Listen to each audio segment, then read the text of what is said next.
Hey, Written in Stoners, Chris here. Rather than posting a new episode this week, we are reposting an episode of one of our favorite shows over at the Plugtone Audio Collective, and that's the Struggle Climbing Show with host Ryan Devlin. Ryan had a great conversation with Jordan Cannon that went really in depth about how the trip was put together and just all of the logistics involved in a trip like this, as well as, really breaking down the climb itself. And I think that's a really valuable thing. I know a lot of people really loved the breakdown of Action Direct that I did with Ben Cossey earlier this season. So this week we are posting that episode up here for all of you while Riley and I finish up the final 3 ascent stories of the season, and I wrap up a few interviews to get us across that finish line. We're almost there, but we've still got a lot of work to do, more stories to tell. So I'm going to get to it, and I'm going to let you all enjoy Jordan Cannon on the Struggle Climbing Show. We felt like Sam and Frodo, like walking across like the lands of Mordor to get to Mount Doom, just like at the bitter end of their journey, just like trying to make it home. Hey y'all, I'm Ryan Devlin and welcome to the Struggle Climbing Show, where I talk with elite climbers about their struggles and breakthroughs in training, nutrition, tactics, and mental game, and also what they're passionate about beyond the fight with gravity. Now today we're reconnecting with friend of the show and big wall badass, Jordan Cannon. Now this is Jordan's 3rd appearance on the show, and for good reason, y'all. He just recently, along with partners Matt Siegel and Jesse Huey, accomplished one of the most mind-blowing and impressive high-altitude ascents of the year, and really of the past handful of years, the ascent of Trango Nameless Tower via the Cowboy Direct route, a grade 7, 513 big wall that reaches over 20,000 feet into the clouds of the Karakoram/Himalaya. Now, this stunning line was first put up over the course of 60 days by a team led by Todd Skinner back in 1995, super famous first ascent, and then it was just recently repeated by Jordan, Matt, and Jesse, and that really highlights how cutting edge this climb was and still is. If you have ever wondered what it was like to put together an expedition of this magnitude, get clipped in for one hell of a ride. Jordan really brings his storytelling A-game here to the pod today, covering everything from how the trip came together, breaking down the costs of putting together something like this, acclimatization hacks, team dynamics, risk assessment, the highest of highs, the lowest of lows, assigning asterisks when it comes to high-altitude big wall ascents, what happens to your body on an envelope-pushing adventure like this, and then Jordan answers perhaps the biggest question of all, why do it in the first place? And while 99% of us listening right now won't have the skill, the means, or even the desire to take on something of this magnitude, I personally found the struggles and joys and tactics and learnings and everything that Jordan shares today to be super relatable and also wildly, wildly inspiring. All right, let's get ready to cowboy up with Jordan Cannon.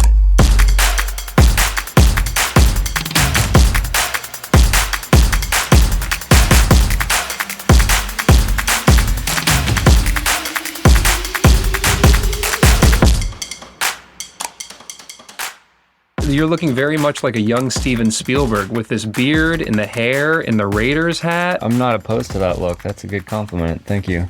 I'm excited to catch up, man. It's good to see you. Yeah, where are you? You look like you're not in a basement closet anymore. It's the struggle flag. I'm still in the podcast/utility closet. I just got some fabric to hang behind me, and I got some lights. So now my face is lit because we're doing stuff on YouTube now. So I got to step up my game here. I'm in a dark room, but I have the light coming in from outside. Can you see I'm finding my light? See, just like a real Hollywood, old Hollywood talent. I feel like I know we're here to talk about Cowboy Direct and this incredible trip and accomplishment and life expanding journey that you went through. But for me, the story starts with the premiere of Indiana Jones. So I feel like we might just need to spend a couple minutes on that. 100%. I'm glad you brought that up. Oh, yeah? Yeah, I'm very glad you brought that up because the trip did kind of start with the Indiana Jones premiere, which I got to see a few days earlier because I was in France, which, yeah, thankfully that worked out to my benefit. Sometimes films come out later in Europe than they do in the US, but it came out on June 28th in France and on the 30th in the States. And I was afraid it was going to conflict with my Arc'teryx Academy event in Chamonix. And then Matt and Jesse, when they invited me on this trip, were trying to get me to bail on that event altogether, which I secretly told them that I just couldn't do based on prior obligations. But it was really because I would also miss the Indy premiere at the same time. And that was not a world in which I was willing to live in. So yeah, I got to see the film. I got to see the film in Chamonix, and then, yeah, just a few days later, start out on my expedition to Pakistan. Dude, amazing. What a way to kick things off. What did you think of the movie? I loved it, honestly. I can't believe the negative reviews it's gotten. I don't understand it at all. All of the true indie fans, even casual indie fans, some friends, I've seen it way too many times at this point and watched it with various friends, and they've all really enjoyed it. And it's very rare that a film makes me emotional or cry. It's not, I'll tear up maybe at a scene here and there, but to actually cry, like sob, that's never, I don't know if that's ever happened to me, but that movie got me big time. Dude, so I love that. Me too. I really enjoyed it. What did you think? I've seen it twice in the theaters. I freaking loved it. It had all the fun, all the witty banter, all the vibe of indie. It had that beautiful ending. I was crying my eyes out. I mean, yeah, okay, thank you. It hit on every level. I mean, I saw it twice in the theater, which I almost never do. I got kids, I got jobs. I don't have time to see movies twice in the theater. I freaking loved it, man. I thought it was everything an indie movie is and should be. I loved it.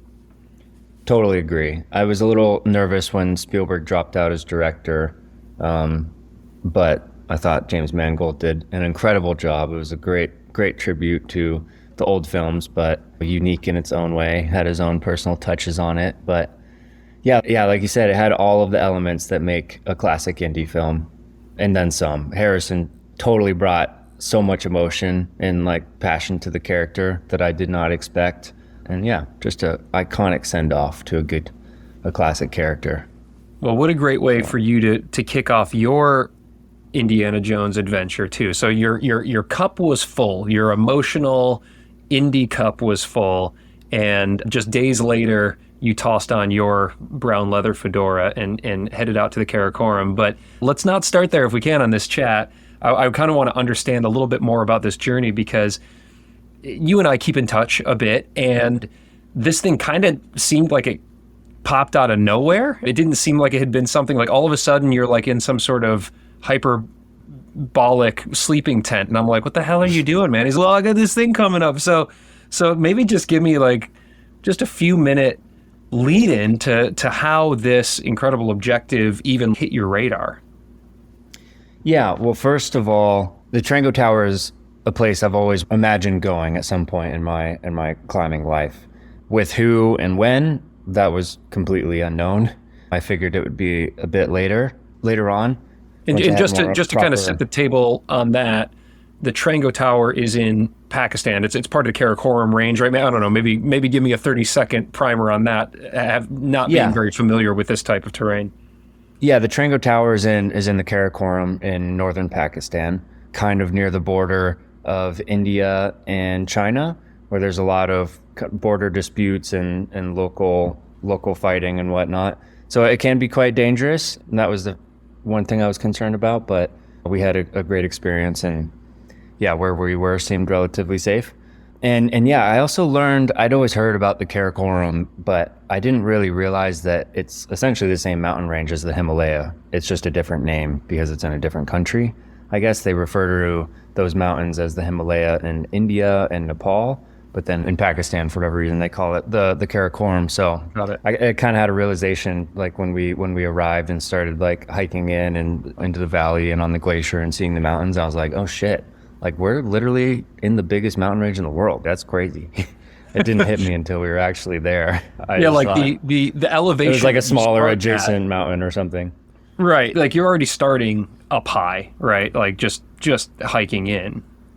Yeah, maybe like 10,000 feet or something. Okay.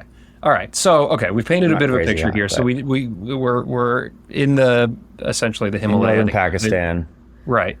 You had said that this was something that had been on your radar, but maybe not this early. So why is that? And tell me about how this came in. Yeah, because what makes the Trango Tower unique is that it's essentially an El Capitan-like formation.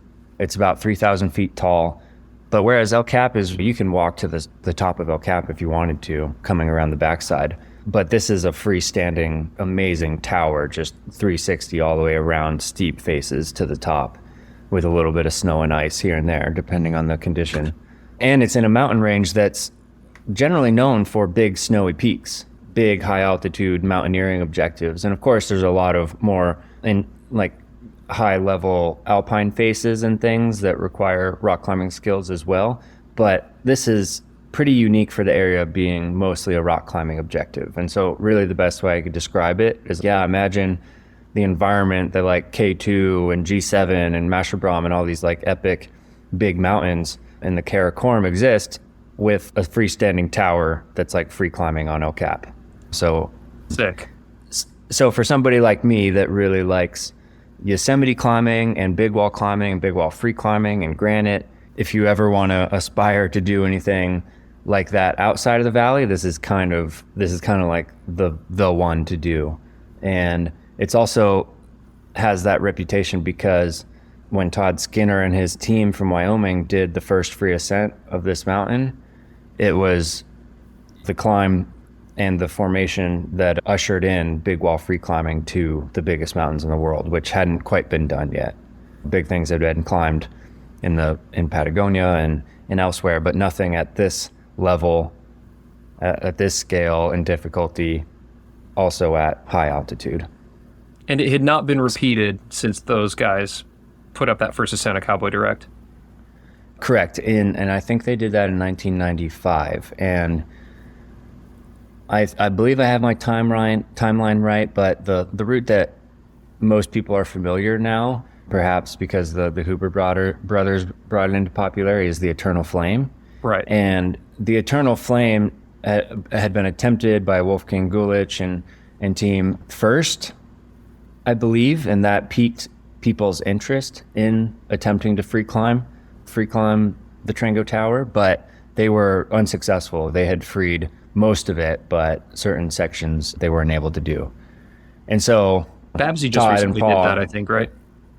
Yeah, exactly. That was the route that was attempted first as a free climb, but not completed. And then Todd and his team came and tried to find their own route and were able to free climb it successfully. And then years later, in the early 2000s, maybe 10 years later, is when the Huber brothers came back and completed the Eternal Flame as a free climb. And so at that point, early 2000s, there's two free routes. There's the Cowboy Direct and there's the Eternal Flame. And then until last year, neither of them had been repeated. The Eternal Flame had been attempted quite a bit, as I understand it, by a lot of good climbers that came away unsuccessful for whatever reason, mostly, I imagine, because of conditions and logistics and timing and all the things outside your control. Right. And yeah, so it was always kind of like who's gonna get the coveted second ascent after all these years. And Babsy and Jacopo did it last year, and followed by Edu Marin, and then us this year on the Cowboy Direct. Hell yeah, dude! This is so exciting. It's such a mega adventure. I'm thrilled that we get to kind of dive in and understand beyond what one would typically get, which is maybe a short film or some Instagram posts. So thanks for taking the time to dive into this. Tell me about Matt and Jesse and how this objective came together from, where you were sitting, which was, I think, just planning on going out to Chamonix, doing your thing. Then you're back in Squamish. I mean, you're always traveling around. You're giving clinics. You're climbing big walls, but maybe hadn't planned on getting out to the Karakoram at this point in time. So why now? Yeah, great question. Like you said earlier, it did kind of come up out of nowhere, because my overall plan for this year was to spend a decent amount of time training in the winter in Las Vegas to do some sport climbing in the Utah hills, kind of late winter, early spring. I thought you were training for your career as a professional hockey player, or maybe some semi-professional hockey player. I was also doing that on the side. I was considering making the switch. When I was out in Vegas this winter, we didn't go climbing, but we did beat up at the ice rink. So you were wearing a couple different hats there, or helmets, as it were. But I digress. So you were playing some hockey, and you were training. You were doing a lot of, it seemed like, kind of moonboard sport training, that kind of thing, getting stronger. Yeah. And planning on some of the kind of the typical objectives for this year. Is that right? Totally. Yeah. Just some sport climbing, real training goals, essentially. And then my hope was to go to Yosemite after that for my usual big wall season. I had a lot of things I wanted to do there. And then after that, I was going to go to Chamonix for another Arc'teryx event, and then spend the summer sport climbing in Europe. And that was it was basically my year. And then the weather this year, most places in the country, was not great. And so was forced to kind of adapt. And I spent a lot of time in the gym. I was like, okay, well, I'll just start looking forward to training for Yosemite. And then a few days later, a friend of mine who lives in Reno and has a cabin in Yosemite went there and saw the state of it and how wet it was, and was like, called me up, and he's, dude, sorry to say, but I would not plan on climbing in Yosemite at all this spring. Wow. El Cap is literally a waterfall, a wet blanket. Like, El Cap Meadow is flooded. All the roads are shut down. It's just not good. Yeah. And so when I heard that news, I was like, well, fuck, okay. I was really at a low point because I didn't know what I was climbing or training for. And then just around that same time, maybe a few days later, Matt and Jesse both gave me a call. I had 2 missed calls from Matt and Jesse in the same day, which doesn't happen that often. So I knew that something was up. I figured they were gonna ask me to go on some kind of trip with them. So yeah, what was going through my mind when they asked me, kind of first of all was, I mean, I was kind of shocked to get the call, but I was honored to be considered as a good potential partner for their project. But then I was like a little stressed by how last minute it was, and the fact that I would have to cancel on my friend who I was planning to go sport climbing with in Europe.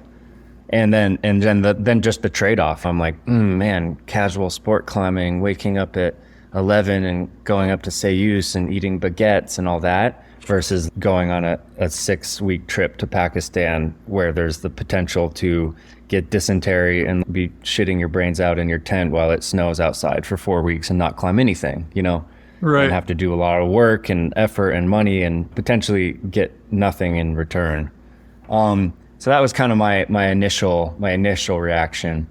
But then as I sat with it for a few days and I chatted to some friends whose opinion and advice I trusted, I started to realize that this kind of opportunity doesn't come around all too often, especially with 2 people that I know I would get along with well and have a really good time, and that have a ton of experience going on these kinds of trips, because it's not easy to put.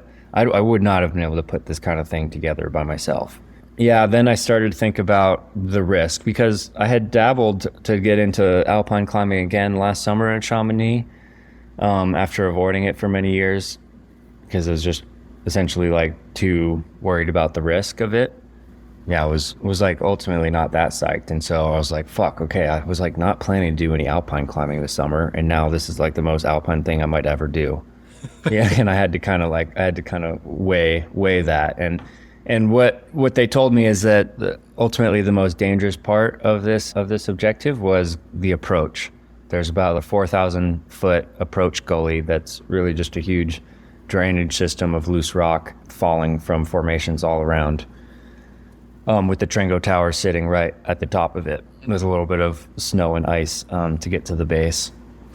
And everybody we had talked to that has been there has said it's, the death gully, like the worst gully they've ever hiked. And it's super loose and it sucks and it's scary and near misses and things like that. And so, but they said as soon as we get to the actual route, it's relatively safe, about as safe as climbing El Cap, maybe a little less, because there's some snow and ice up there.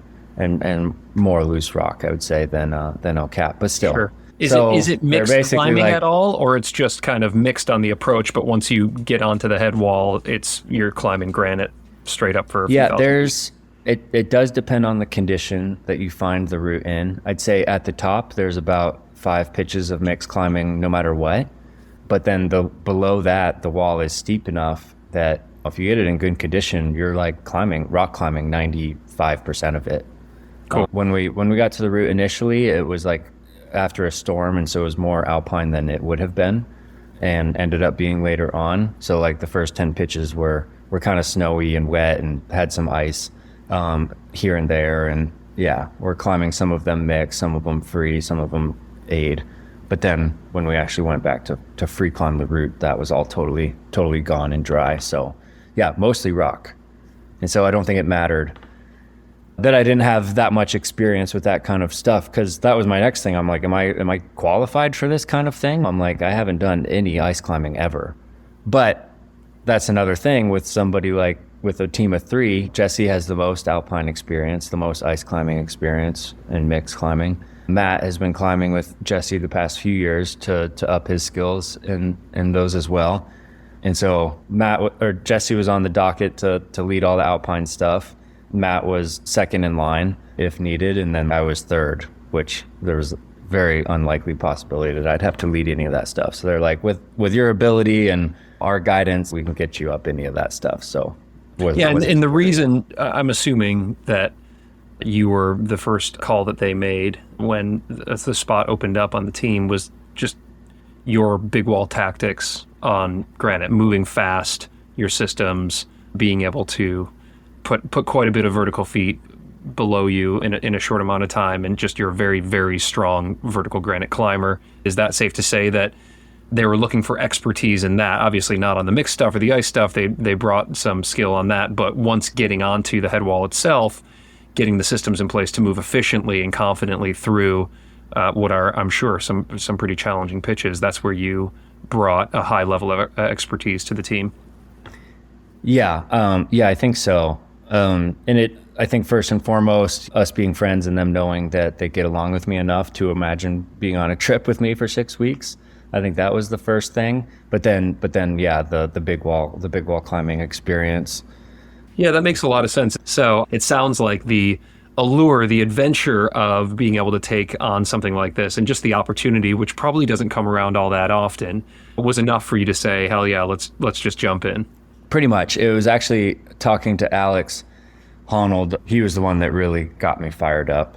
Everybody else had kind of just tried to help me talk through all of the pros and cons and come to this decision by myself. And you know how Alex, he can just be so blunt sometimes. Like I called him, I was like, hey, like Matt and Jesse invited me to Pakistan. I don't know if I should go. He was just like interrupting me. He's no, like you're going, like you gotta, like there's no question. Like you have to say yes. Right.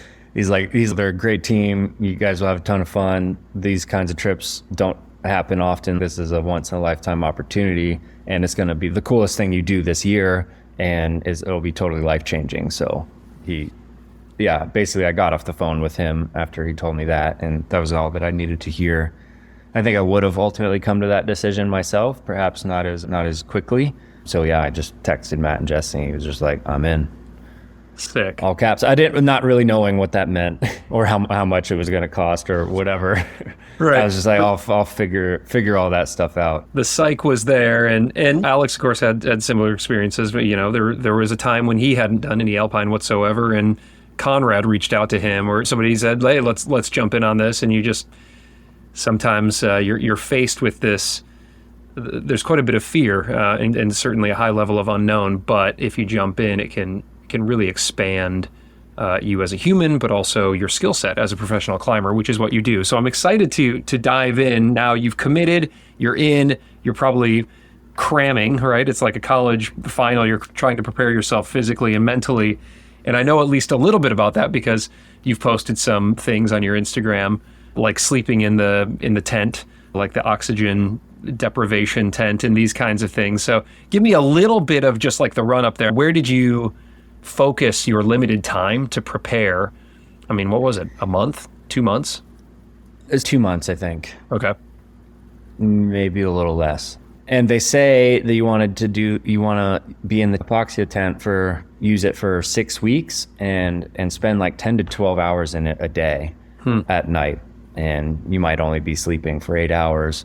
But I would try and go in there early and read a book or have my computer and whatnot. And then when I wake up, the same thing, stay in it a little longer. Right. And let me just tell you, the tent fucking sucks. Like it like screwed up my whole scene, because it's one thing to just be at high altitude and struggle breathing a little bit. Say you go camping at like the Hulk or whatever in California, which is like 11,000 feet. But you're like in the mountains and it's cold, and yeah, you're sleeping in a tent, and you can't breathe as well, but like it's relatively comfortable. The tent is so hot. Like not only can you not breathe, but it's also really hot and stuffy. Like I would just put the tent on my bed and then just get in there in my boxers and just like sweat it out all night, like not being able to breathe. Like it was really hard to sleep.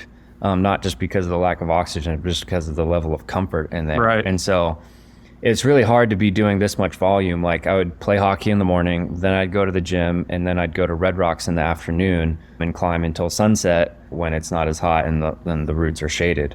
And then I'd do that 5 days a week. And then when you're trying to spend 10 to 12 hours in this tent, and I'm wearing my Whoop and it's tracking my sleep and things, and it's telling me I'm in there for like 12 hours. Yeah, mentally it was a little challenging, because my mindset going in was, I think I want to be like as rested, not only as fit as possible, but as rested as possible going into a trip like this, Sure. knowing that it's going to take all of our energy essentially. And so I just had to eventually kind of just go with it and be okay with being tired all the time.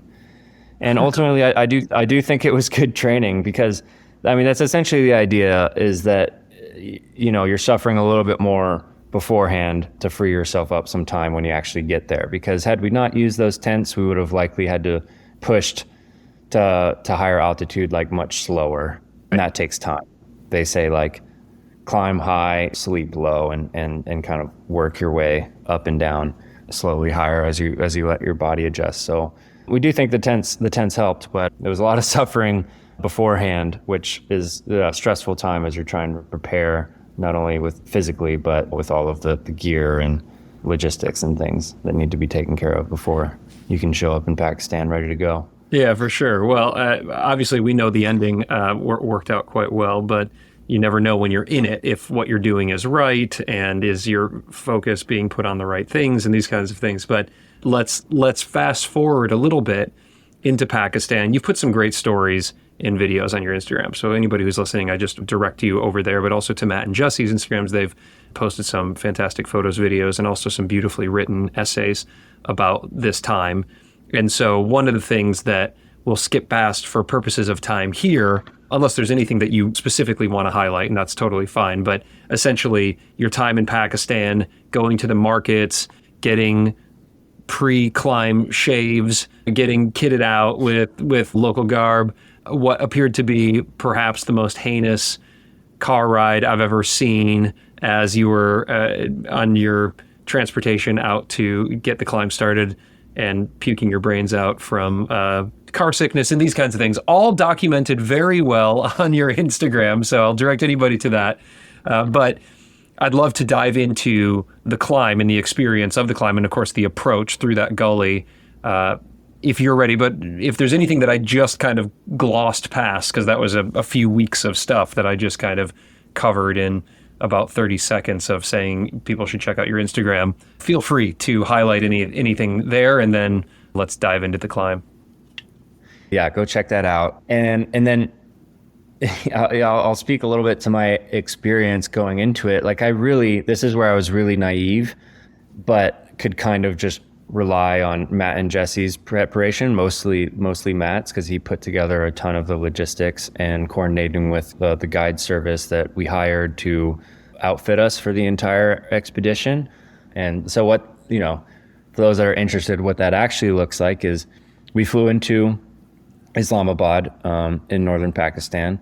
We arrived at 1 a.m. or something. Somebody picked us up from the airport with all of our bags, and we had an insane amount of baggage. Like we each had 5 5 bags in total. And I got utterly screwed flying to Europe first because I had to check my bags twice. I paid like over $3,000 in baggage fees. Oh my God. Yeah, that really made me upset. I basically went into the trip like with no money left. I was like, all right, well, I just spent everything I had for this trip, and we'll just nothing I can do now. Just got to go with it.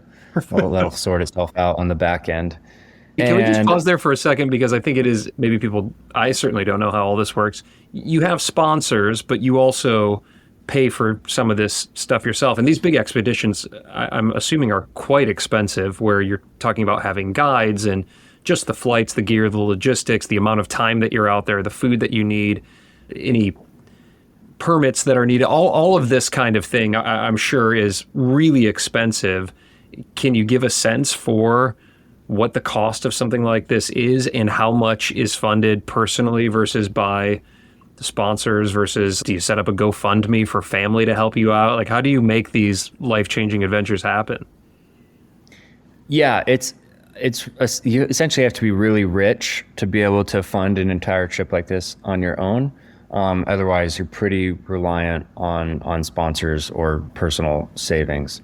Right. It takes a bit of hustling. So since it was Matt and Jesse were more prepared because they were planning on this like the whole year, and I was not. I got brought in really last minute, and I had essentially used up all of my travel budgets with all of my sponsors for the year. Right. And so I didn't really have. Usually you have a pool of money that you can tap into for specific trips.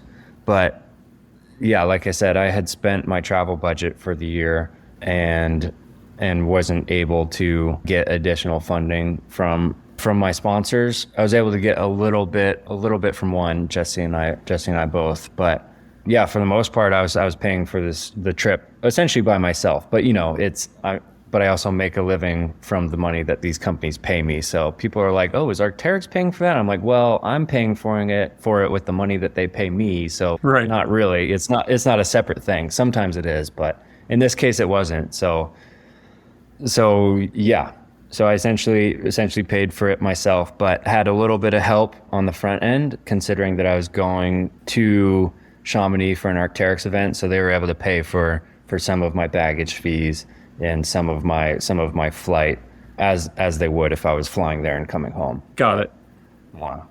But yeah, I mean, the plane ticket is like $3,000. My baggage fee was like $1,000 to get to France, and then $2,000 to get to Pakistan, and then the main expense. I mean, you have, depending on how much gear you already have, and if you have to buy any yourself, or if you're able to get gear from sponsors, that can be a big expense. The main one is food, because you have to show up essentially with all of your food that you're going to need for your objective, and not like for your entire stay there, because the guide service or the outfitter that you work with that helps support your whole and put together your whole expeditions with your visa and everything that like the government needs, and your permit to go climb the mountain and be in this part of Pakistan and all that.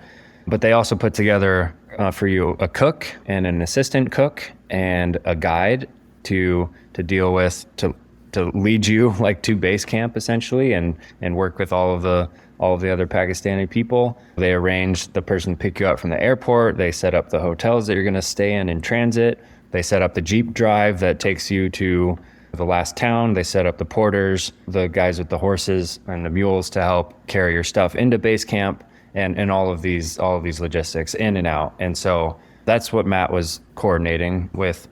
I think our guide service was called Pakistan Higher Ground. This guy, Gafoor, he's done expeditions with all of our friends, with Micah Dash and Hayden Kennedy and Josh Wharton. He's kind of like the go-to for American expeditions, and he's really awesome. He's been doing it for a long time. So for that, and as long as you're hiking and you're camping on the way into base camp, and if you're in base camp, like the food is provided for you. Right. But if we're at advanced base camp and beyond, and we're up on the mountain, we're by ourselves, we're away from our support team, then we have to have all of that food. So bars and coffee and breakfasts and drink mixes and protein powders and freeze-dried meals and salami and candy, like whatever you want up there, you have to think about that beforehand, and you have to bring it. Got it. And so thank God that Matt and I basically just brought Fizz Advantage for the whole team. I just had a duffel bag full of Fizz Advantage products. Yes. Which they were kind enough to give not only to me, but Matt and Jesse as well. And then they brought all of the food. And they had 3 duffel bags full of food or something. It was ridiculous. And that, I don't think I would have been able to do that by myself. It's hard to estimate how much you're going to need.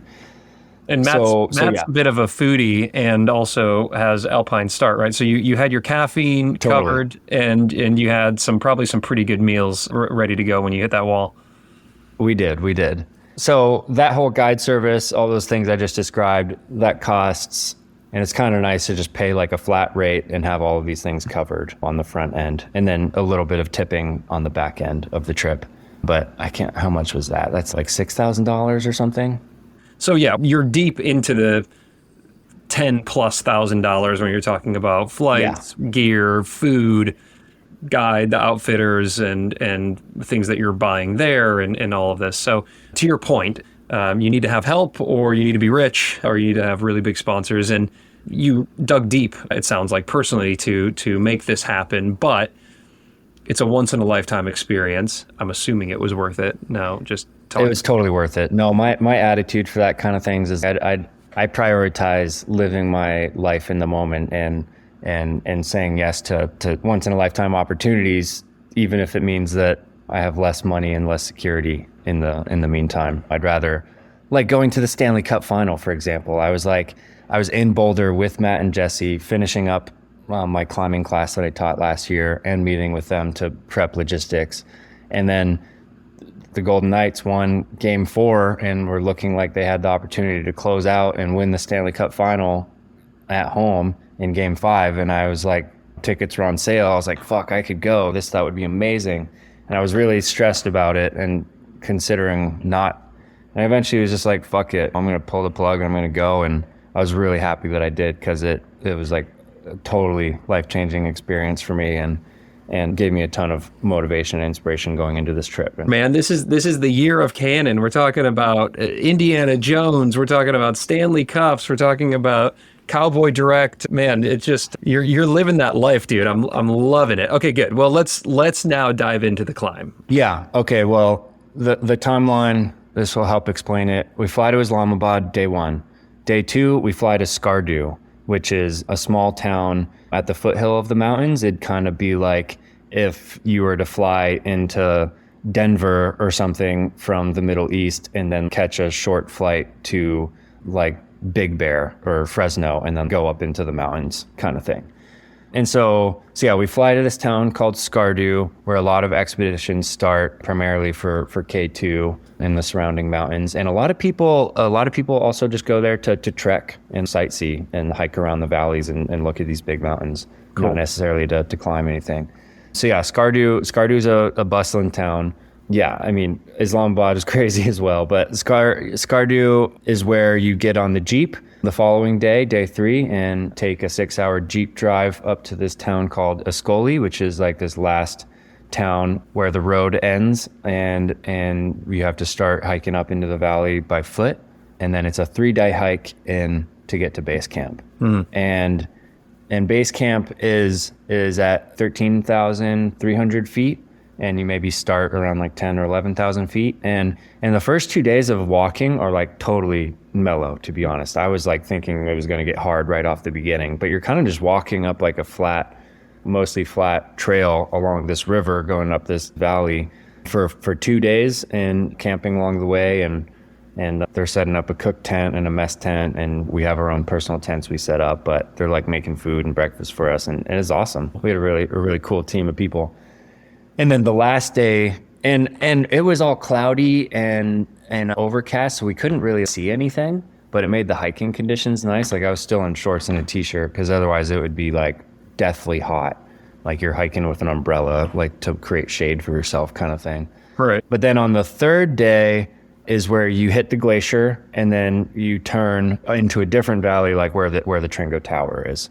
And so day 3 is where things actually started to get Day 3 of hiking is where things started to get interesting. And that's where I had the realization. I was like, oh shit, like we're like in the biggest mountain range in the world. It's starting to get really epic. And then we get our first sight of Trango Tower, and then we make it to base camp and everything, where is essentially going to be our home for the next 4 or 5 weeks. And so yeah, day 3 is where things start to get a little more challenging, but also way more interesting. And so yeah, it took us a week to get to base camp, which is really fast compared to certain expeditions. It's not uncommon to have bad weather when you arrive in Islamabad and you're trying to get to Skardu. And because that flight only runs like a few times a week, and it's a small plane, and if the weather is bad, it gets canceled all the time. So there is the possibility that you get stuck in Islamabad for a number of days, and then that delays your time making it to base camp. So we had no problems. We had a great travel sequence getting to base camp. And then the weather like dramatically improved. Our first morning in base camp, like bluebird splitter, amazing weather. And it was looking like it was going to be like that for a number of days. And so we kind of like hit the ground running. We're like, all right, we got to get up early. We got to pack all of our bags. We got to hike all this gear up, and we got to get things in motion. So it was pretty exciting that first day. But yeah, what we were kind of looking at is the 4,000-foot approach to the base of the wall. And our first objective was just get all of our stuff to the base as much as we could. And the gully really didn't look that bad from below, but it's way bigger than it looks. You don't start climbing where the gully hits the wall. You actually have to keep going up like another 1,000 feet through this notch and then over on the other side. So from base camp, you can't even really see the route that we're climbing. Right. It was kind of out of view. And so, yeah, I was thinking like that day we packed up and left base camp, I was thinking we were going to be at the base of the wall in a few hours. And then it took us like 4 hours to get just to advanced base camp, which is only 2/3 of the way there. And we were totally cooked because we're leaving base camp at 13,300 feet, right? And then we're carrying like 50 to 60 pound packs. And we're going above, for me at least, the highest altitude I've ever been at, which is like Mount Whitney, like 14.5 or something. Right. And so, yeah, we started off strong purely because of a psych, I think. But then our bodies could only do so much. And we kind of slowly just suffered our way to advanced base camp, and we spent the night there. And advanced base camp is like 16,500 feet. Wow. And so that's where we're starting to feel the altitude, and we're struggling to sleep that first night. So it was slow progress. It was a lot harder than we expected, a lot farther than we expected. Altitude, and this is just the three of you at this point in time. Your support team was back before the gully. Yeah. So they stayed at base camp. Got it. And I'll just give you a picture. Out of the entire time that we were actually at the mountain, we only spent 5 days in base camp. The rest of the time we were on the wall. Wow. Which that alone signifies a successful expedition, in my opinion, because that shows how much we were actually able to like be out in the mountains doing something. Yeah, you got lucky. Sometimes you could spend 3-4 weeks waiting for a weather window just playing cards and sitting in base camp. So the fact that you were able to hustle out to the wall that quickly is incredibly fortunate. So exactly. Okay. So now you're out at advanced base camp, and also known as ABC. You'll hear us refer to that. Great. Okay, that's helpful. I love acronyms here at The Struggle. So you're at ABC. How do you take a look at breaking up Cowboy Direct? And give us a little bit of an overview, because it's 30-some pitches, right? Yeah, 30-some pitches. The hardest has one pitch of 513, and then a bunch of pitches of 512 plus crack climbing, and then a few, some pitches of 510, 511, whatnot. Pretty consistent though. You're in the 12s and it spikes up to the 13, but it's on you. There isn't 20 pitches of 5.9, and then you have a couple hard pitches. Yeah. So we acquired as much information as we could to come up with a strategy, but it was kind of constantly changing as we were actually there and seeing things firsthand, and things meeting or not meeting our expectations and having to adapt. It's kind of a lot of readjusting of what our plan was. But basically the wall breaks down into 3 parts, 2 camps splitting the 3 parts. So like at 1/3 height, about 10 pitches up, very similar to El Cap, there's a ledge called Sun Terrace or Shoulder Camp, which is kind of like being at Mammoth Terrace on El Cap at the top of the Free Blast. And actually our route, like it's called the Slovenian route. It's the first 10 pitches of the Cowboy Direct and the Eternal Flame, like they share the same start to this ledge, and then they break off from each other. Cool. Very similar to El Cap if you were climbing climbing a route up to Mammoth Terrace, and then a lot of routes break off from there. Right. So it was kind of like we had a 10-pitch free blast basically to get to this ledge where we were going to set up camp. And it's the kind of ledge, like it's a terrace really. It's not even appropriate to call it a ledge. It's like big enough it's at the top of this shoulder on this ridge where you can set up a tent and walk around, and you don't have to like have lines strung up where you need to keep your harness on and clip in and all that stuff. Cool. So it's pretty comfy camp, and there's a bunch of snow up there and whatnot, and that's like a popular camp for a lot of those routes. So, and then the next camp about another third of the way up the mountain is called Hanging Camp, or Pyramid Camp on the topo as well.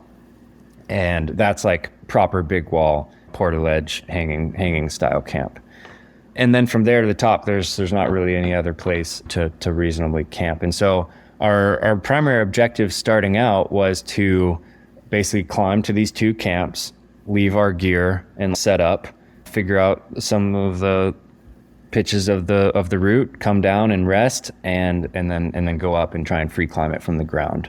Because the style of climbing this wall differs from, say, like a ground up free ascent of El Cap is like you're not just climbing, you're not just showing up at the base with your portaledge and your haul bags, like climbing however many pitches you climb that day and then like setting up camp.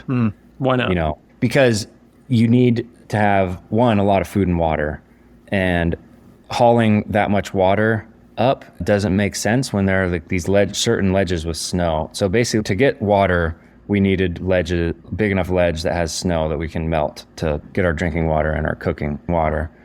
But then the second thing is the weather windows. It's very rare that there's a window long enough to be able to climb it in that style. And I'd say Babsy and Jacopo's ascent is kind of like the only one, and maybe the Huber brothers ascent.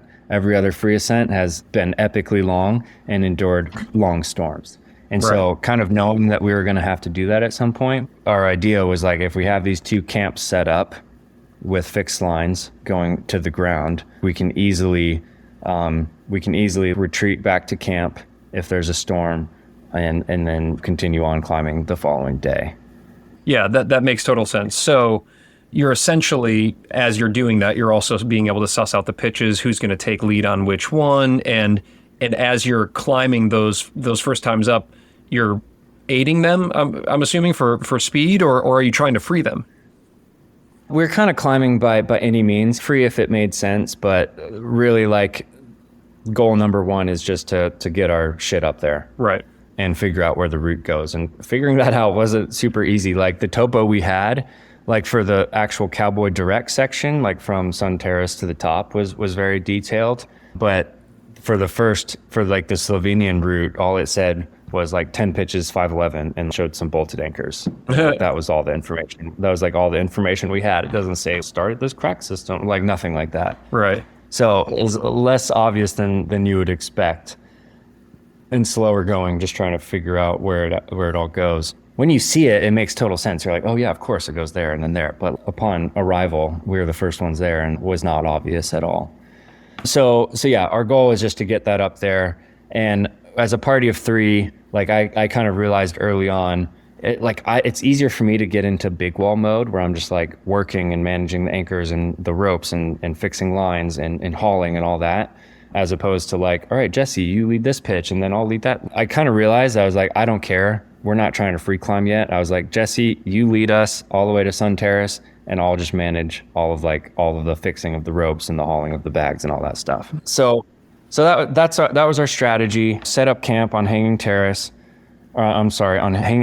and set up camp on Sun Terrace and fix lines from there to the ground, ideally, so that then we can rest, come back up, free climb to our high point, and then stay at Hanging Camp and push to the summit. Right. I find these helpful. I'll give another El Cap equivalent is if you basically fixed ropes from the ground of the free rider all the way up to the alcove, and then stayed in the alcove and maybe pushed whatever ropes you had a little higher until you're within blasting distance of the summit. But then you can't just hike off. You have to rappel down and clean all your stuff. So yeah, that was our strategy. And we did not do that in our first mission. That took 3 missions to be able to do all of that work, because that's a lot of gear to hike up. That's a lot of rope to hike up, a lot of food and multiple sleeping bags and tents and portal edges and stoves and clothes and climbing gear, all this shit. So that took us 3 separate outings. The first outing was, we planned for a few days, but then we ended up being there for like 6 days or something because the weather was so good. And then we came down and we rested in base camp for a day or 2, and then we went up again, came down another time. Yeah, so essentially like a couple weeks of just like straight up work. Yeah, how did you feel, and how did the other guys feel? Like, now you've put in a few weeks, you've eaten some different foods, you're at an altitude you've never been at, you're working really hard. You haven't, to your point, even begun the push to do the hard climbing. What's your state of mind? Give me a snapshot of where things are at now as you're almost getting ready to actually start the thing. Yeah, well, first of all, we didn't get sick, which is great. A lot of people get sick in town on their way into the mountains or on the first few days of hiking to base camp. And our cooks and our guide were awesome. They took immense care in the way that they prepared and cleaned the food and boiled the water and everything. And honestly, that they're like the unsung heroes, because had one of us, we barely squeaked out this climb with the amount of time that we had and all the things considered. And if one of us had gotten sick, that could have pushed us a day back, and then we wouldn't have summited or something like that. So the fact that we didn't get sick is huge. And there were 3 other expeditions at Trango this year, aside from our own. We were the first ones there, the last ones out, but all of them got sick and we did not. And so that was huge. None of us got altitude sickness or had like severe symptoms that we had to go down. I woke up one morning on Sun Terrace and felt really bad and threw up once, but then we went down later that afternoon and it was all good. But I don't want to say like we were thriving up there. We were all just waking up, just being like, oh, fuck, dude, I feel awful. And going to bed at night, just being like, who's got the ibuprofen? Who's got the Diamox? Drinking tons of like hot noons and just trying to stay hydrated. Because, yeah, generally just not feeling that good. I don't want to, but you just get used to it, I guess. Like your baseline of how good you feel just changes to the conditions and the environment. But as we finished all of as much work as we could, we didn't actually succeed in getting to hanging camp and fixing ropes up there. We got 3 pitches up to the base of the crux before we were down in base camp, hoping to be able to do one more mission to complete the rest of our work that we had hoped to do. And the weather was bad and it stayed bad, and we kind of wasted away some days and looked at our schedule with, all right, we have to leave base camp on this day to catch our flight from Islamabad, a week later, and yada, yada. So we kind of like did the math and we're like, all right, we basically have a 2-week window to make this happen. So I remember Jesse coming in the tent, and he was like, all right, boys, this is the time that we decide whether or not we want to be like big mountain men. We can choose to sit here in our tents and wait for the weather to get better and have a shorter window and potentially still be able to pull it off, or we got to go up now and just know that we're going to suffer a little longer in bad weather. And so that's what we decided to do. We kind of knew that was a possibility going in. Like I said, all the other parties who have free climbed this wall have generally had to endure some epic storms. So it's kind of a bit of a rite of passage, I guess.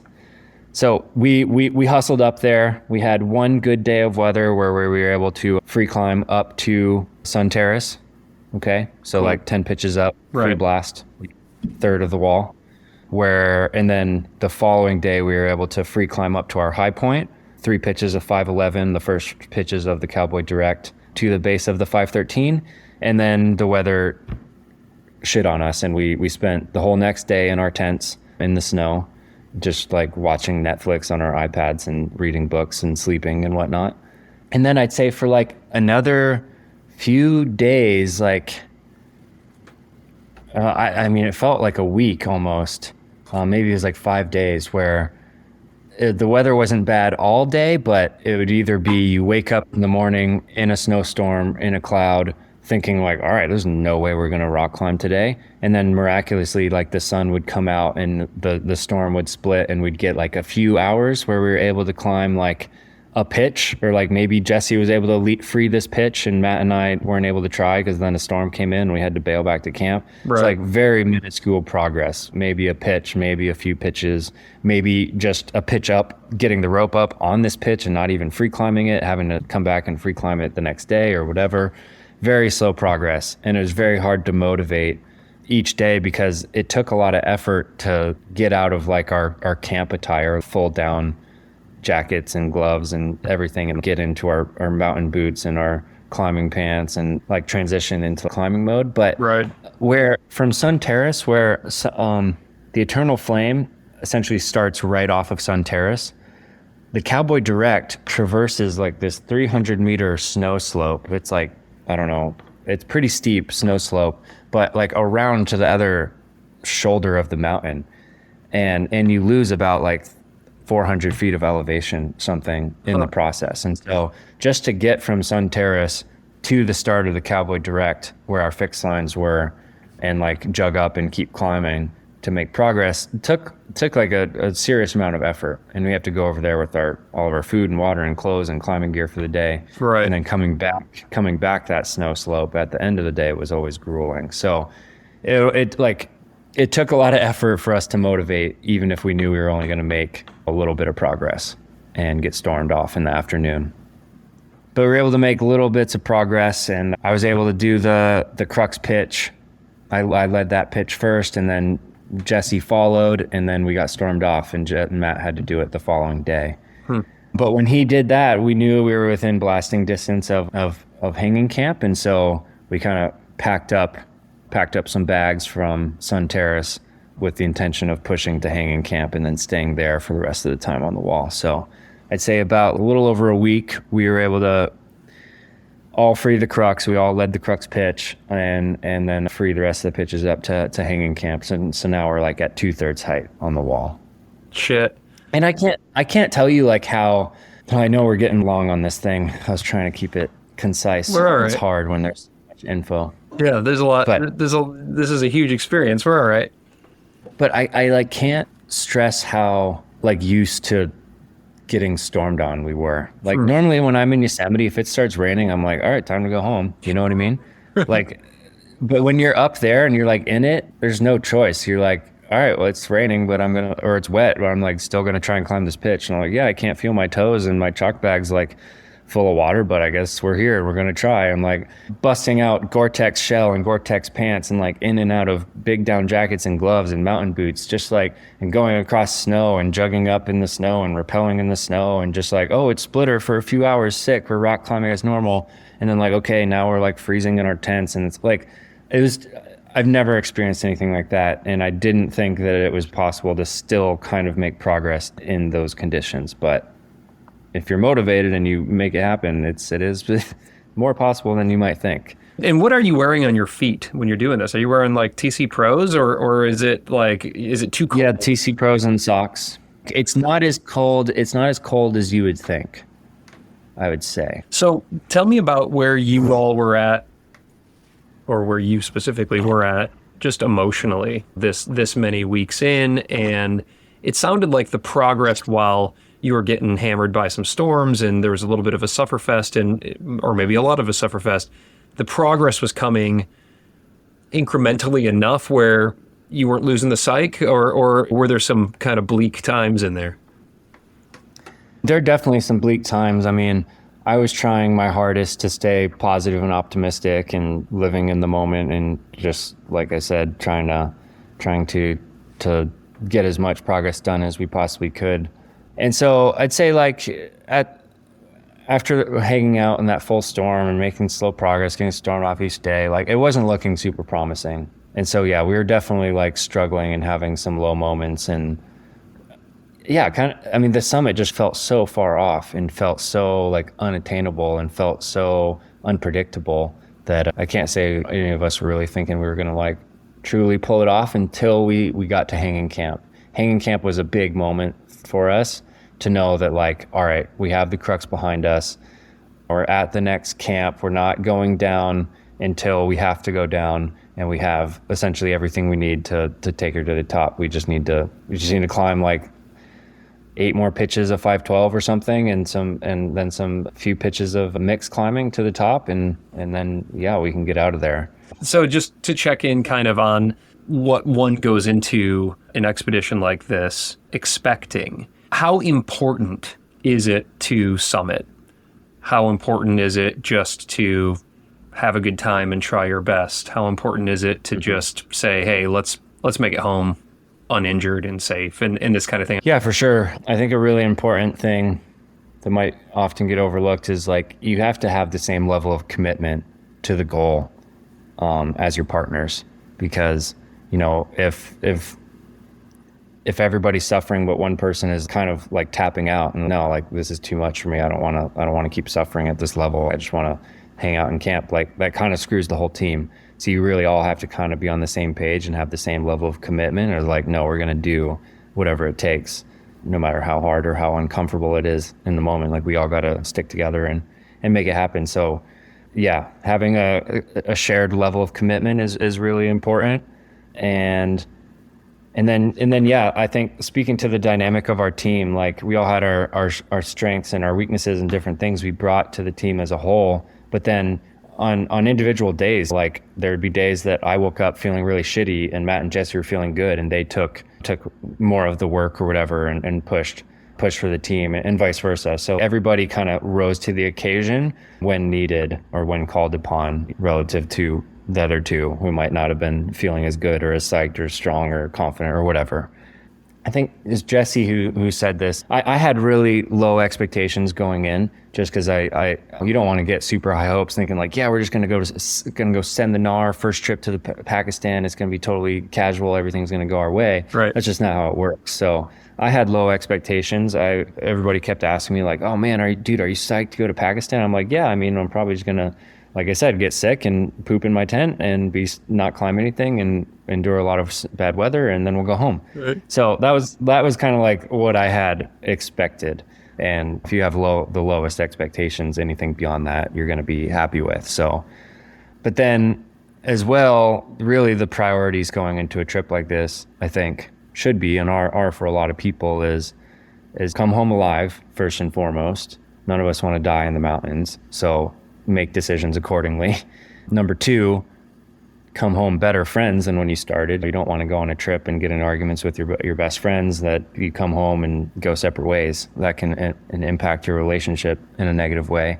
So you want to come home friends, ideally better friends than when you started, having gone through an awesome experience together. And then 3, come home with the summit. And then I'd say 4, considering the objective we were trying, is come home with a summit and a successful free climb attempt. So those were our priorities going in. And I had low hopes of being able to free climb the wall, but I said at the beginning, I was like, at the very least, I want to stand on top of this mountain. I don't want to like try and free climb all these pitches below and never see the top. So right. We were fortunate enough to be able to do all 4. And so the most successful I think we could be, and obviously we came home alive. We're all way better friends. We had an incredible summit day and mostly free ascent. We can get into that, but yeah, a free ascent.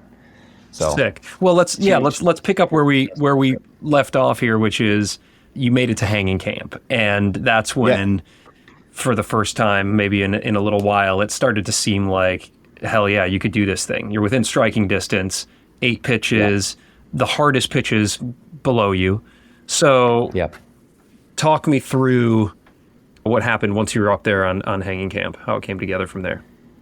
Yeah, we got there like late afternoon and set up, and this is where it actually started to feel like we're big wall climbing now, as we're like setting up the portaledges for the first time. We're stringing ropes so that we can like tram across with our daisy chains and whatnot, and we're like setting up our whole scene. And we have like this little ledge. It's kind of like a mini El Cap tower that we're able to sit on to cook and everything. And then epic views. We're starting to get higher up on the wall now because the mountains all around us are huge. And for the most part, you're like always looking up at them. And now we're kind of starting to be kind of level with them, and yeah, being like on the horizon. And so the views were incredible. And then honestly, looking up at the route was good up to there. There are a lot of quality pitches, a lot of just like whatever pitches here and there. But then from where hanging camp to the top, it legitimately looked like we were standing at the base of Moonlight Buttress. And it was just like incredible Sick. splitter cracks and like amazing granite and steep and exposed and just like, outrageous, the kind of shit that you dream about.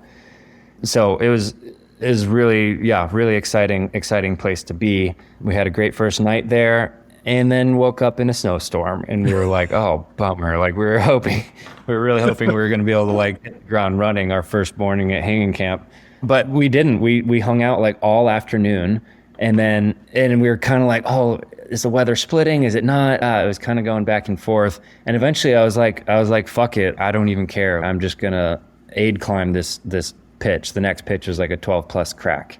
And so I aided this pitch and then the weather started to improve and I was like, Matt, are you willing to jug up here? I'm actually feeling pretty good. I think I might try this next pitch. And what we learned, like we had intended to swap leads more traditionally, but there were certain times where like, if you're in climbing mode, it's easier to stay in climbing mode and your belayer to stay in belay mode and not have to go in and out of your mountain boots and your gloves and your jackets and all that stuff. Sure. So if like somebody was feeling it, like they would lead however many pitches until they weren't feeling it, knowing that the other people are going to have a similar moment at some point on the climb.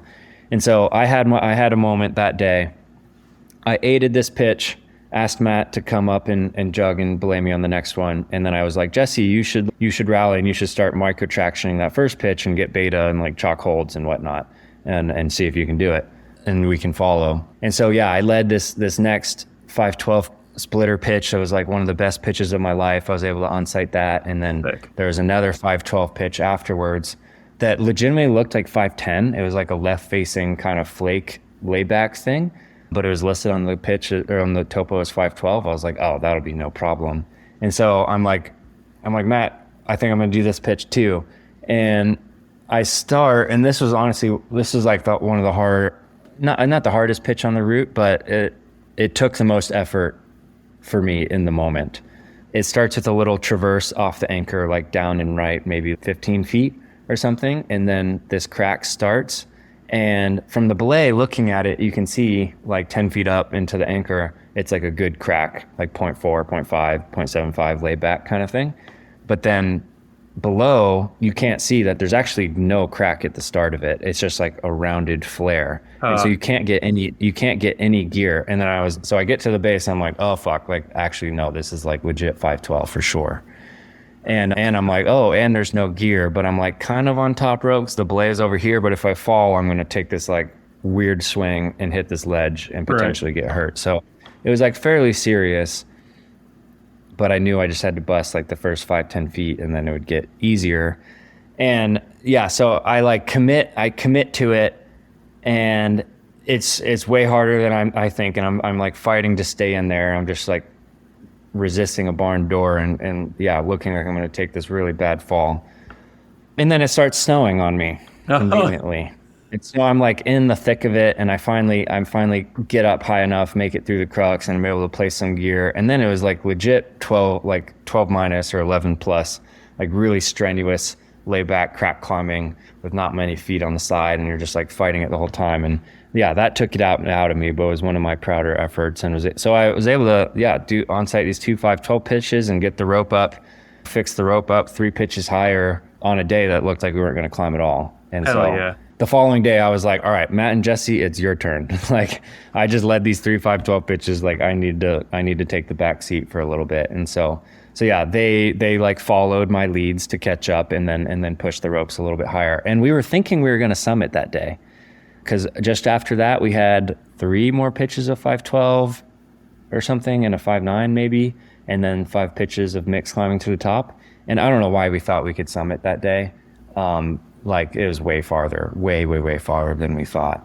And yeah, so Matt and Jesse led the next few pitches and the route finding was hard and the climbing was hard. And I was just in the back seat and same thing kind of happened. Like I followed a pitch up to this ledge, and they're all hanging out, and it was Matt's lead on the next one, and he started up and backed off. He was like, I don't think I got this. This is hard and kind of scary and fucked. And turns out he was actually not on the right pitch. We figured it out later, but psychologically he was a little spent. Jesse was kind of spent, and I had another moment where the torch was passed to me, like, all right, Jordan, you have to lead this 12 plus pitch right now, or like we go down. And I was like, all right, fuck yeah, this is my moment, I guess. I've been following all day, like I can take the lead. I was like, well, do we want to summit today or do we not? And we were like trying to summit. And so I had another moment. Thankfully, I was actually feeling really good in comparison to them for whatever reason. And so I referenced Ted Lasso. You seen Ted Lasso? Oh, yeah. Jesse and I had both seen it a number of times, but Matt started watching it on the trip. And when he told us that, we were like, oh, dude, yeah, let us know when you get to the dart scene. You know, the scene when he's in the bar and he's playing darts with Rupert. Yeah. And he has the whole, like, he basically plays Rupert, making him think that he doesn't know how to play darts, and cons him in the end. And right before he throws like the game-winning bullseye, he just says barbecue sauce and confidently wins. And that's how I felt. That's how I felt really good starting up this pitch. And the crux was kind of obvious. I could tell where it was. And as I was like chalking up, like getting ready to fire into the crux, I looked down at Matt and Jesse and I say barbecue sauce. And then I sent the pitch and it was sick. Yes. That was it. That was a really fun moment. Dude, that's magic right there. Holy shit. I love it. I love this. And so that was, you only had a handful of, what was it, 3 pitches after that and then some mixed stuff to the top, but you had to lower it back down to hanging camp for the final push. Yeah, well, we were still kind of thinking that maybe we would summit that day, but yeah, Matt followed that pitch clean. Jesse heartbreakingly fell at the very end, and then we had a 5-9 pitch, and then the last 5-12 pitch on the whole route before the easy mix climbing to the top. Got it. And the whole time on the topo, it says like 12A, like corner, and Jesse's a great corner climber and he's known for his stemming ability. And so the whole time we were like, Jesse, that's your pitch. And he was like, fuck yeah, I'm fired up. So the whole time we thought that was going to be Jesse's pitch. But since he fell on like the 5-12 corner or finger crack I just described, it kind of changed the order a little bit. Matt led the 5-9 pitch, and then that put me at the base of this 12A corner as Jesse had to like lower down and redo this pitch again, second try. Right. But it was so late in the day at this point, I was like, are we trying to summit? No. Like, it's very clearly like we're not. And the pitch was like, had, frozen ice on the wall, like just a thin sheet of ice over the face, like where you're lay backing and pacing your feet and whatnot. So I was like, all right, we're going to fix the rope here. We're going to go back down to hanging camp, and tomorrow is going to be our summit day. We all just have to jug up however many pitches, like it was actually like a lot of jugging, free this last 12A corner, and then climb 5 pitches to the top. And so, yeah, we wrapped back down to hanging camp and had a great night there. And then honestly woke up super early, like at 4 a.m. to the most splitter weather we had on the entire trip. Like I woke up and poked my head outside my portaledge, and to my right was a full moon setting basically to a perfectly clear sky with stars still out. And then to my left, the sun just like slowly starting to come up over K2, literally to my left. And I just remember yelling to Matt and Jesse, I was like, wake up, like it's fucking splitter. This is gonna be the best day ever. And oh my God, dude, I love this. And yeah, I have a video I'm waiting to share. It's like my favorite video I took on the whole trip is panning from the moon to the head wall, to the sun rising over K2, to like the moon shadow of the Trango Tower on the valley below. Incredible. Oh, dude, what absolute magic. So was this... Time was really closing. Yeah, that's what I'm wondering. Was this essentially the last day you would have had to have summited before just needing to back off in order to hit your timeline? It was, yeah. It kind of worked out just perfectly, because this was our 11th day on the wall, and well, this is the main crux, which leads into the weight loss thing later, is that I think our first day at hanging camp, or maybe the day after, we took an inventory of our food.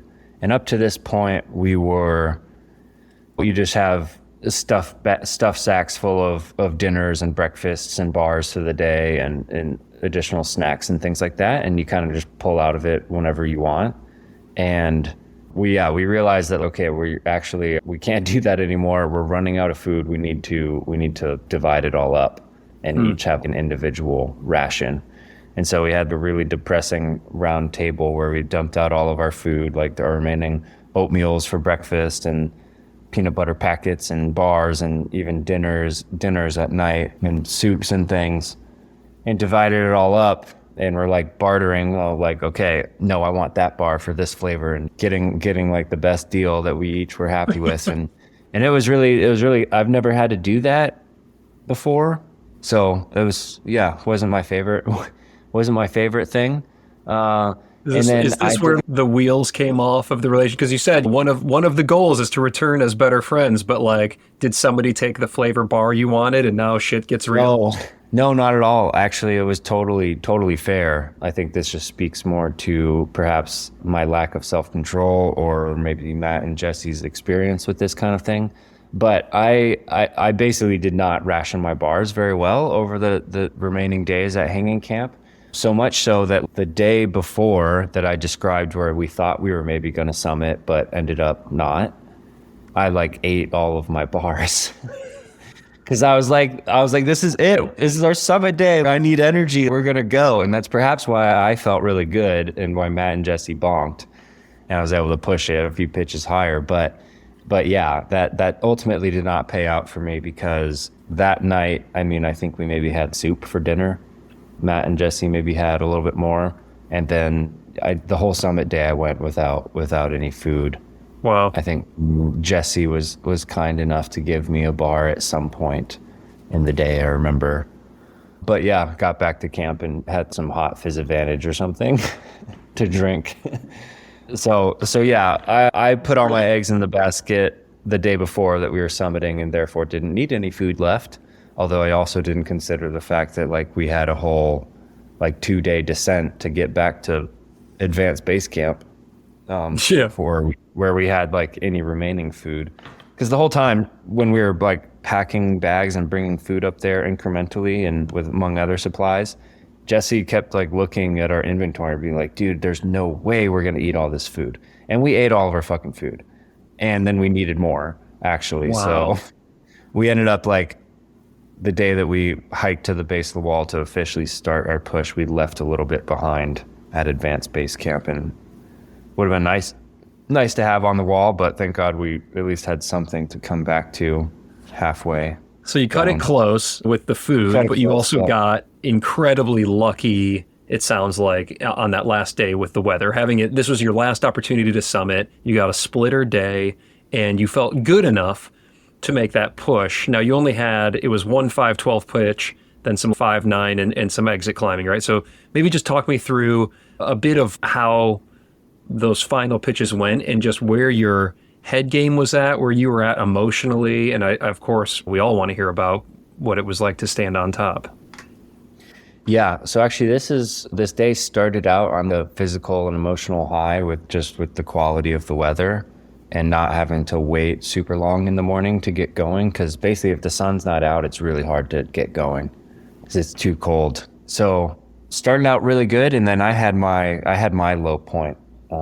I'd say Matt and Jesse, we all had a distinct low point at some point during our whole climb. Jesse maybe earlier on, Matt in the middle perhaps, and then me at the very end. And yeah, so we jugged all of our lines and pulled up our ropes to push to the summit as we had fixed our lead lines and static line and things. And yeah, it was my turn to lead this pitch.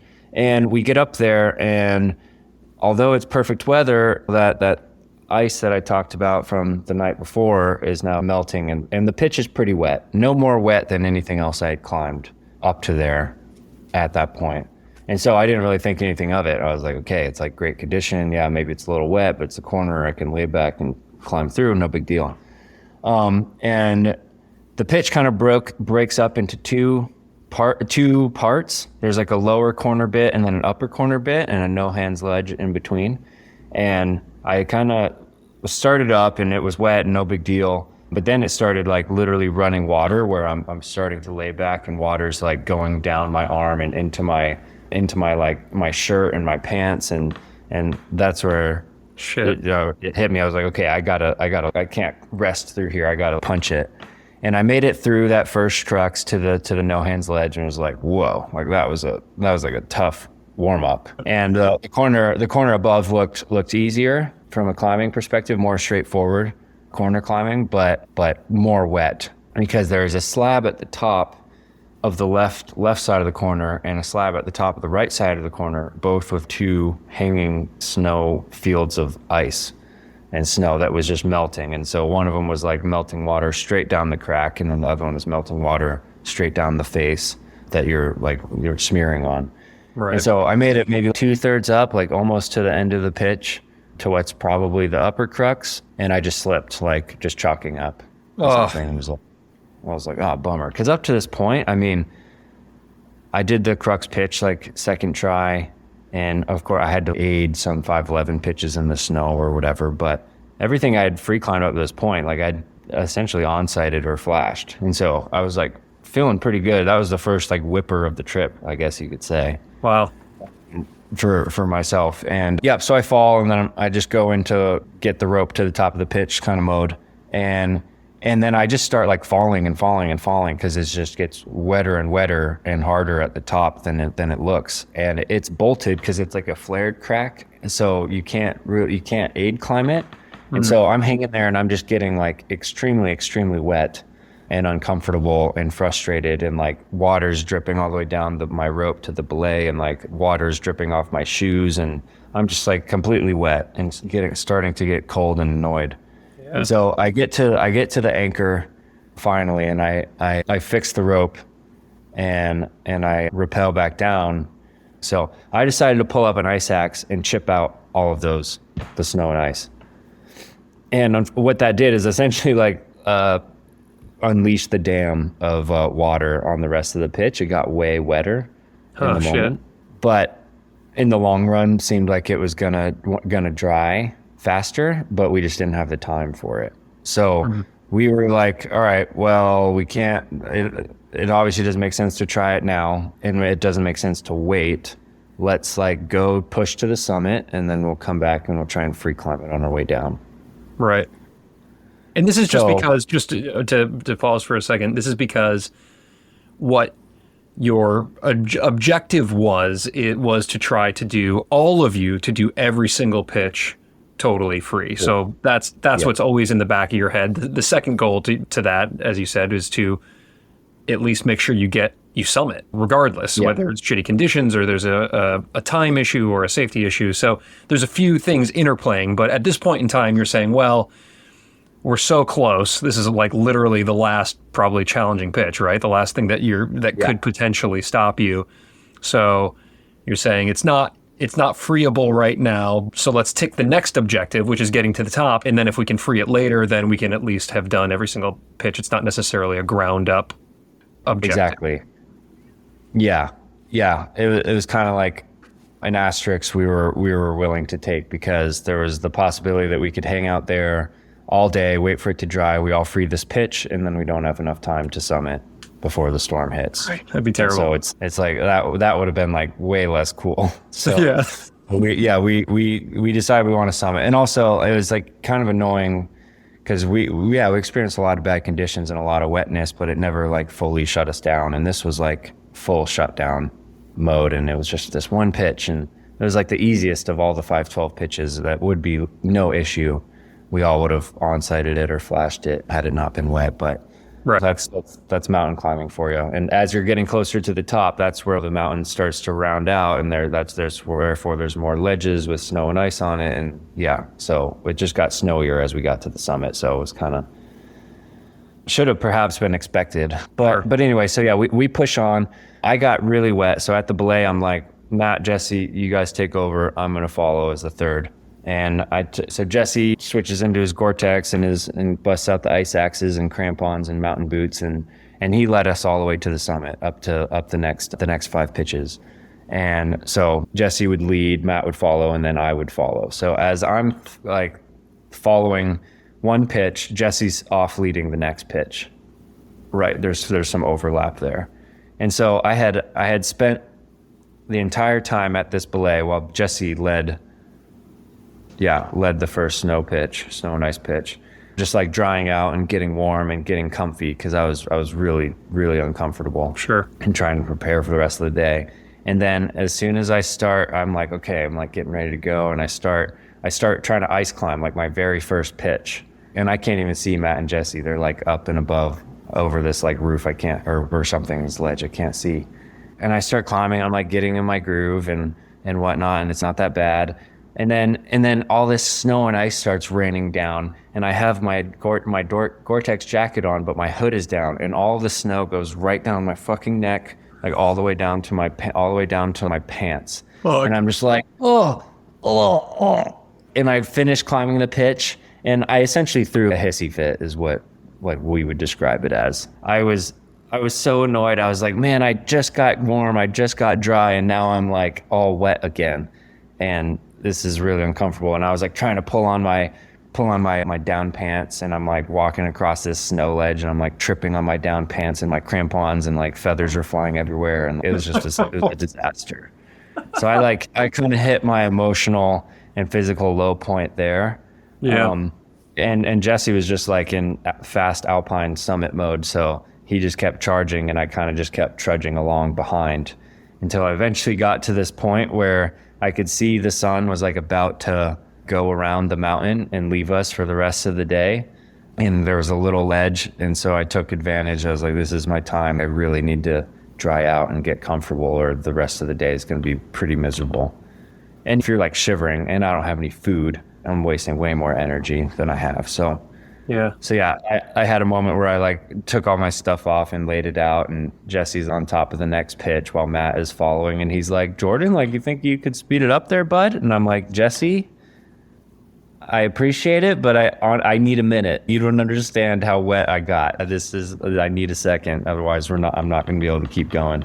So ended up being no issue. I caught up to them, no problem, once I got my stuff back on. And then we had one false summit moment where Jesse's the top's like right there, and then he gets to the top and he's like, never mind, it's 2 more pitches. We're like, oh fuck. and yeah, we're like full on. There was one really cool pitch actually where it was like a 5-10 crack to this chimney with all this ice in the back, and you're like climbing like this chimney and arm barring and swinging an ice axe in the back. Sick. There's like ice in the back. It was really cool. But yeah, all pretty alpine. We were in like mountain boots and crampons most of the time, and full Gore-Tex and everything. And yeah, Jesse led the last summit pitch, which is really kind of complicated and obvious where to go. There's a big hanging snow and ice mushroom guarding the top that we had to figure out a way to navigate. And Jesse kind of ended up doing a roundabout way to get to the summit that wouldn't have been possible for us to follow safely. So we kind of did this loop around and then dropped a rope down so we could kind of go more direct. Right. And so you're kind of like using your crampons on the little edges and the crack, and then hammering your ice axe into the corner. There's a little seam and like underclinging, and it was weird, but you kind of just like muckle your way up there. But yeah, we had a moment on the summit. I mean, I was up there the least amount of time. Jesse was up there first, Matt second, and then myself. And yeah, dude, it's pretty sick up there. I mean, to have looked up at these mountains the whole time, kind of like when you're in Yosemite and you just feel like you're surrounded by giants, but to actually like if you climb Half Dome in Yosemite and you're standing on top of one and you're like looking above at the whole valley for the whole time, that's kind of what it feels like, but with K2 next to you and the big, incredibly huge mountains. And yeah, it was way more emotional than I expected it to be honest. I think because you're living so much in the moment up to the summit day, you can't really think much farther beyond like where you currently are to focus on the task at hand. And so it's kind of always this far off thing. But then when the summit day actually comes, it still feels really far off until you're actually like one pitch below and you're like, holy shit, and that's the top right there. We're almost there. Then you can let your mind to like start to accept the fact that, yeah, we're actually gonna climb this thing. And so yeah, that's where the whole reflection on the whole journey and the difficulties to get up to get there, and the unlikelihood of what we were doing, and yeah, how narrow of a window we had to pull it off in the end. And yeah, so it was all a bit emotional for us just to have succeeded as a team and to have ultimately had a really good, strong bonding experience. But then Matt and Jesse each had their own like individual things packed into it. Jesse had brought the remainder of Hayden Kennedy's ashes that he spread on the summit, that he had been spreading all over the world for the past few years since he passed, but this was like the last of it. And Jesse described that before then, him spreading the ashes was for himself, but then on the top, the last of it was for Hayden, and it was a big closure moment for him to be ready to do that. So that was cool. We all got to finish spreading Hayden's ashes. Beautiful. Because he loved Pakistan. He did a bunch of expeditions there. And then Matt, our trip leader, he had the whole idea originally to climb this route from his good friend and mentor, Micah Dash, who they climbed together a bunch. They climbed El Cap together, and Micah had done an expedition to Pakistan and heard about the Trango Tower and the Cowboy Direct, and went back to Matt and was like, we should do this route. And then shortly after he passed on another expedition. And so this trip was a big thing for Matt to kind of still go after that and fulfill Micah's vision and do it for himself. So there was that whole thing.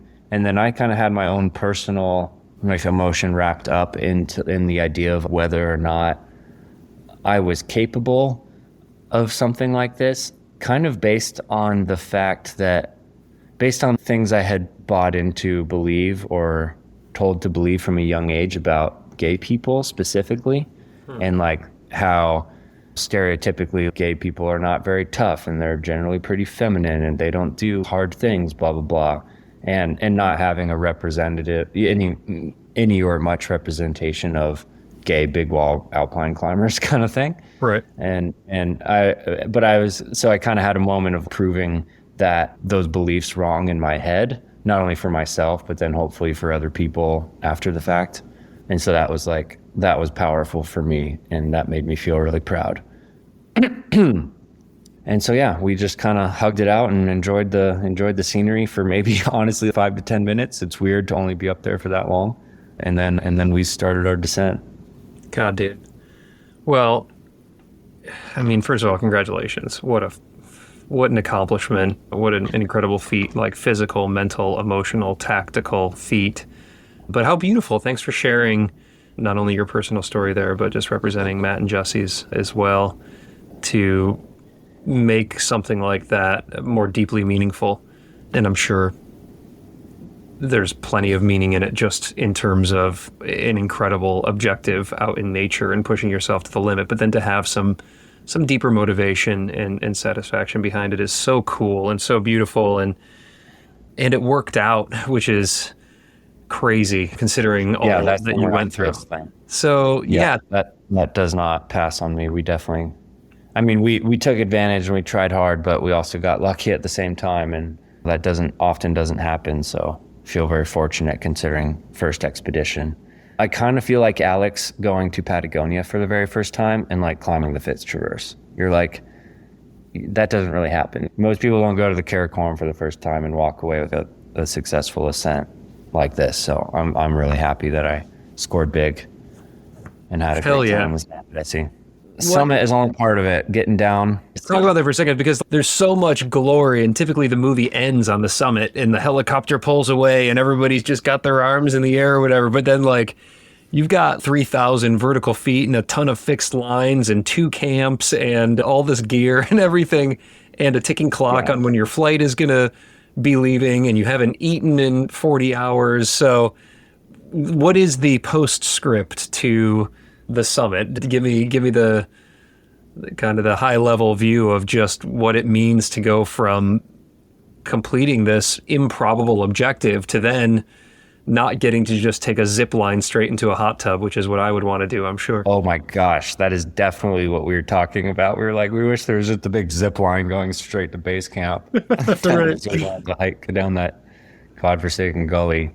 Well, I think in mountaineering, like high altitude mountaineering, climbing Everest or K2 or something like that, the summit is maybe only like halfway there because you have to get back down safely, and that's where a lot of accidents and deaths happen. Sure. I'd say for ours, it was maybe like the summit was like 70 or 80%. So we didn't have as much, and it was way easier to get down considering we did have to do a ton of rappels, but on the bottom, like we had some fixed ropes, but rappelling, we were not just zipping down fixed lines. We're like we're rappelling with our fixed lines and the tag line and like simultaneously cleaning 1,000 feet of rope off the wall.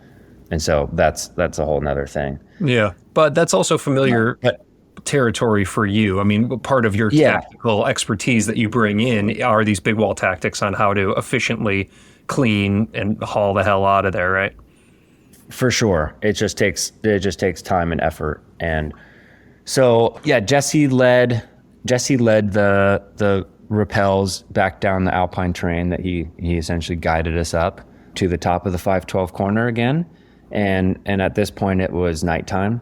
And yeah, he was like, okay, you go down first now. So I fixed the rope and I went down to assess how wet the pitch was and whether or not we were going to be able to free climb it. Because it was a little weird to have this summit high moment, but then be like, all right, not only do we have to get down, but we have to also still kind of perform for a second and try and send this pitch. And so I went down on it and I was like, well, it's certainly drier than it was, but it's like still a little wet and it's like starting to snow. So like we got to hustle. And Matt and Jesse hadn't climbed on it at all yet. And I had just led it that one time to get the rope up. So I mostly knew what to do. So I wrapped down and I fixed the rope and yeah, we decide that I'm going to try and just microtraction it. It seems outrageous to try and lead climb it right now, considering the condition of it already, but the fact that Matt and Jesse also have to do it, where time was really of the essence. And Jesse particularly was concerned about us just being exposed to the storm for that long and already being in the night and having all this work ahead of us. So yeah, I just pulled on my shoes and put on my chalk bag. I hardly had any chalk left and I'm like free climbing in full Gore-Tex. And I decided to, since I free climbed the beginning of the pitch initially to that no hands ledge I talked about, I just jugged up to that no hands ledge with the intention of microtractioning the rest of it to the top. And while I was at the ledge, I short fixed the rope again so that Matt could start microtractioning, figuring out the first half of the pitch below me. Right. So I did it. I was able to climb the rest of the pitch on microtraction or top rope. And yeah, ideally we wanted every pitch of the route to have been led at some point by one person on the team. If one person leads it clean, then the other two can top rope it, kind of thing. And that was the one pitch that didn't get like a full free lead, I guess. I led it when I like got the rope up, but whatever. So I was happy with that. I was like, all right, we did it, kind of thing.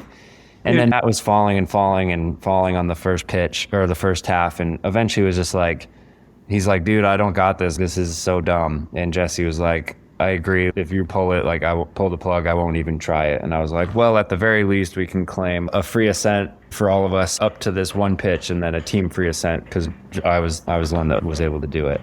Right. And not because they weren't able to do it. If, like I said, and I don't want it to come across that way. If it had turned out to be like Matt's lead or Jesse's lead and not mine, each of them would have done the same thing. They would have gone up on the pitch. They would have gotten the rope up. I wouldn't have gotten to try it. It would have been in the same situation. So it was really... Yeah, I mean, this whole thing is honestly the fact that you stopped and you were like, yeah, let's go ahead and give this pitch a go. It's nighttime. You've been soaking all day. You haven't eaten. You were already on the summit. Honestly, I guess there's a certain kind of ethic that's maybe deep down inside you who are professional climbers where maybe it had some extra drive or meaning. But for somebody like myself, it just seems like, yeah, fucking just keep rapping down, man. You guys did it. But my hat's off to you for even stopping and being like, hey, yeah, let's give this a go. It's snowing. It's still wet. It's nighttime. And you're still willing to be like, well, let's see if we can just do this pitch again. I can't even imagine how unmotivated I would have been to try to do that. I agree. And I'm glad to hear you say that because Yeah, we don't want this one aspect to take away from an entire 6 weeks of effort. And the style is like a little different than Yosemite, for example. Yosemite does set a standard that can be applied elsewhere, but it doesn't always apply perfectly. Yosemite, it's really easy to just try again like the following day or the next week or whatever. Right. It's not that easy to put together another 6-week expedition to Pakistan to go free this 112-8 pitch at the top. It's like you do the best you can, and at the end of the day, like as long as you're happy with your ascent and you're honest about what you did, which we have been entirely. So yeah, I mean, look, from where I'm sitting, you guys did the thing. And you even tried to do more than the thing on your way down, which is mind-boggling to me. If you're this thing, I was like, oh my God, free climbing is so stupid. I can't believe I'm about to try this pitch right now. It was absurd, Ryan. Like they say the best moments to take a photo or a video is like when you don't want to pull out your camera. That's when you should. And we could not. I wish we had footage of that moment because it was horrendous.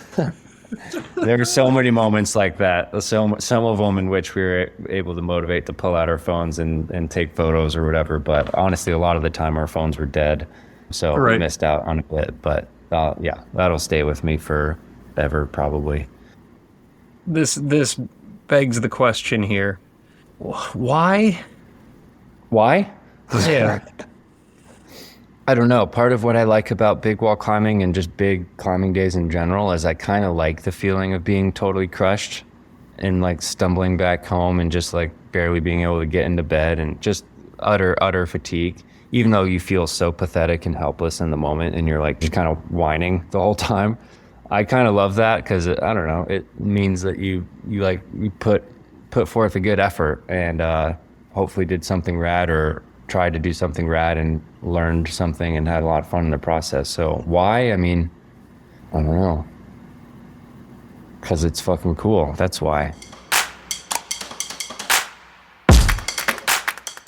Man, is there a better answer to the question of why we do this than that? I just do not think so. Such huge respect and admiration for what those guys accomplished and also for what Jordan continues to contribute to our sport and our community. Man, I hope you all enjoyed this one as much as I did. And if you want more, and I know you do, the extended version of this episode is just packed with bonus content. There's like 20 more minutes of it, including what Jordan describes as his second breaking point and the hardest part of the expedition, the hell of getting off the mountain in a snowstorm, kicking Alex Honnold's haul bag down the gully. It's a great little story. The gnarly thing that happened to their hands and their feet as they started to descend, what the team did to pamper themselves, much deserved, in Islamabad, and so much more. That's usually behind a membership paywall, but right now you can access those amazing stories for free with a Patreon or Apple subscriptions trial. It'll also give you free access to the entire library of Pro Clinic episodes, including Jordan's on Big Wall Tactics. You'll get uncut videos and all the other bonus content that's out there. I'll keep hustling over here in the podcast/utility closet to put out banger stuff. You can check it all out. Hit those links in your podcast player, or just swing by patreon.com/The Struggle Climbing Show to sign up for free. Now, something you definitely have to do right now is go check out Jordan's incredible posts and stories about this expedition on Cowboy Direct over on his Instagram, @CannonJTC. He's done an amazing job putting visuals and videos to everything that he talked about here in this interview. So I highly recommend that. And if you're not already, please follow this show @The Struggle Climbing Show. Hey, did you know that The Struggle is carbon neutral in partnership with the Honnold Foundation? Well, they are doing amazing work to bring clean energy to communities around the world. You can get inspired by their latest grant recipients over at honnoldfoundation.org. Toss them some love if you can. They are truly doing impactful work out there. And lastly, The Struggle is a proud member of the Plugtone Audio Collective, a diverse group of the best, most impactful podcasts in the outdoor industry. This show was produced and hosted by me, Ryan Devlin. I hope your training and climbing are going great, and if you are struggling out there, like I am struggling out here, well, just remember, the struggle makes us stronger. See you soon.